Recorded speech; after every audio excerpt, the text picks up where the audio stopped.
Nandiyan na si Nanay. Nanay! Happy Mother's Day po! Ayan, sige po. Ayan, si Nanay. At ito po yung regalo ko sa inyo, Nanay. Ayan, Happy Mother's Day!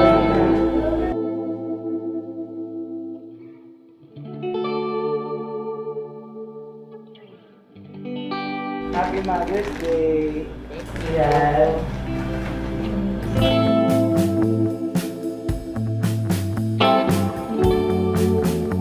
Happy Mother's Day po! Ayan. Alam niyo po na first time ko makasama si Nanay. Ayan, at si Ate Kaka, ayan po.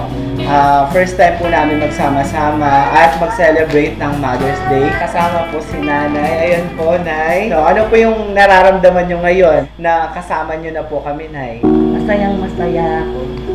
Una sa Panginoon, pangalawa sa inyo. Salamat mga anak. Sobrang happy ko na makasama na natin si Nanay ngayon. First time. Sobrang dinig ni God yung mga panalangin ko na makasama ko na rin si Nanay. Thank you so much, Nay. Sa pag-ibig sa amin. Salamat. Thank you po.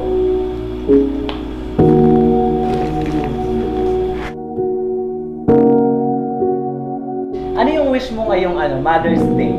Ang wish ko lang, sana palagi pa yung kasama.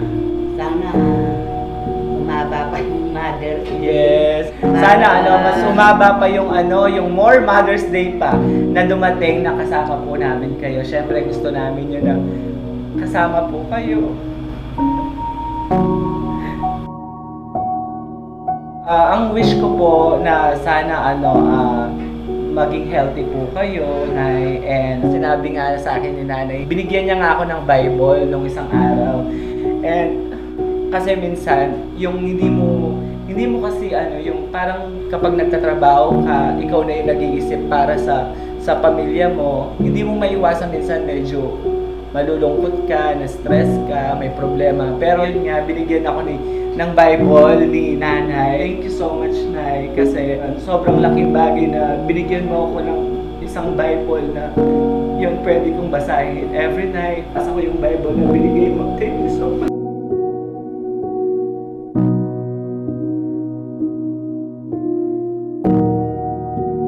Papasalamat pa rin kami sa iyo kasi binigyan mo kami ng life. Pero yung paghihiwalay niyo dati ni Tatay, syempre, wala na yun sa amin. Syempre, ang mahalaga, nandito ka ngayon, Nay. Ayun. Salamat. Salamat. Tara, kain na tayo, Nay. Lord, thank you so much po for this day. Binigyan niyo po kami ng blessing po na makasama po namin si Nanay ko. Marami pang Mother's Day na makasama po namin siya. Amen. Yan, kain na tayo. Let's eat! Magsaya na tayo!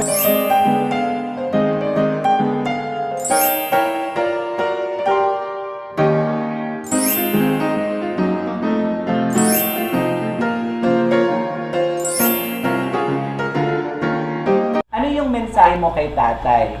Nakikita ko naman kasi na masaya naman sila. Wala naman problema sa amin yun. Para na lang kami mag-best friend. Ay, wow!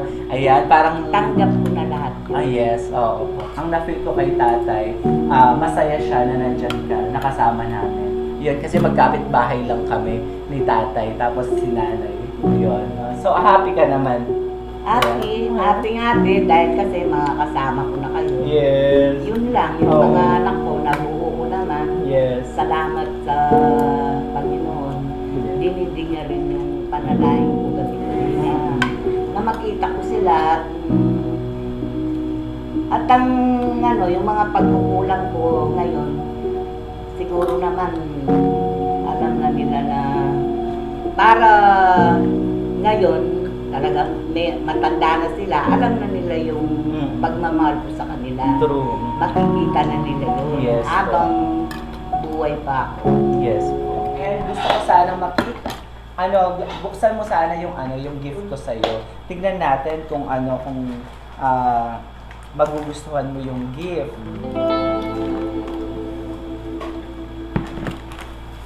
Ano, sukatin mo siya, Nay.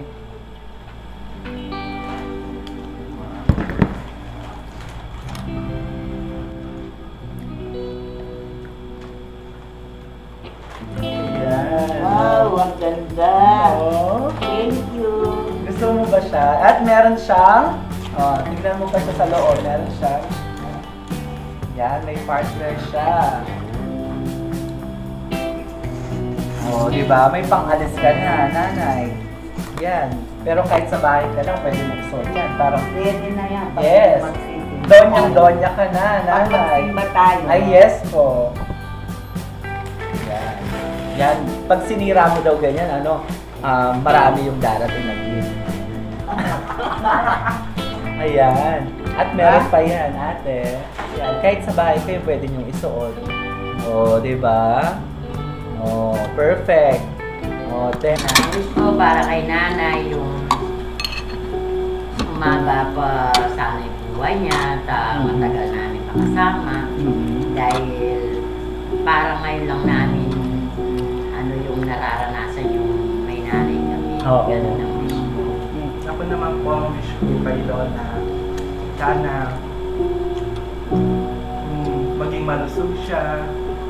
Huwag siya magkasakit. Wish ko sa kanya, sana gumaling siya lalo at hindi na siya magkasakit. Tapos, umaba pa yung buhay niya. Ayan, yung mga apo mo. Ano po yung nararamdaman ng isang ina kapag nawalay siya sa kanyang mga anak? Masakit talaga yung mawalay ka sa mga anak mo. Gusto mong bumalik, kaya lang, siyempre, tumayo ka na sa sarili mong paa. Ngayon naman, ala namang problema yon hanggang sa namatay na rin yung asawa ko. Ngayon, hinahanap pa rin pala ako yung mga anak ko kasi napalayo na ako ngayon nga, sa mga katulad kong nanay, sana talagang wag naman yun na talagang mabilis ang pasya na mag-isip muna ng maraming beses bago ka talagang umalis. Yun, pinagsisiyan ko naman yun Kaya lang talagang napalayo na ako. Yun ang naging kapalaran ko. Pero napakasarap na talagang magbalik ka sa mga anak mo. Kahit paano, tutulungan ka naman at aalagaan ka. Ako po kasi, Nay, parang thankful po ako na ako po yung naging breadwinner kasi po, kasi ayoko naman na maranasan na ako yung nasa sitwasyon ng mga kapatid ko. Thankful ako na ako po yung nakakatulong ko. Tsaka kung may maitutulong ka, itutulong mo siya. Kaya yun. Kaya ako, if ever man na maging successful ako, Nay, yun talaga yung ko talagang gusto ko talagang tulungan kayo lahat. Naranasan ko lang na wala akong hiniling na hindi binibigay. Kaya lang, maghintay ka, hindi yung basta-basta na lang binibigay ka. Totoo po. Kumikilos ang Diyos sa atin. Kaya alam niya kung paano tayo magkakasama. Siya rin ang kumilos nun. Yes po. Dahil tayo, wala tayong magagawa. Kaya thank God at nakasama na namin si Nanay. Salamat. Sa mga ate ko na makakapanood dito at sa mga ibang nanay, Happy Mother's Day po sa inyo. Happy Mother's Day po sa lahat po ng mga nanay. Ayun po, thankful po ako na kahit ngayon ko lang na nakasama si Nanay, first time ko siyang makasama ng ganito.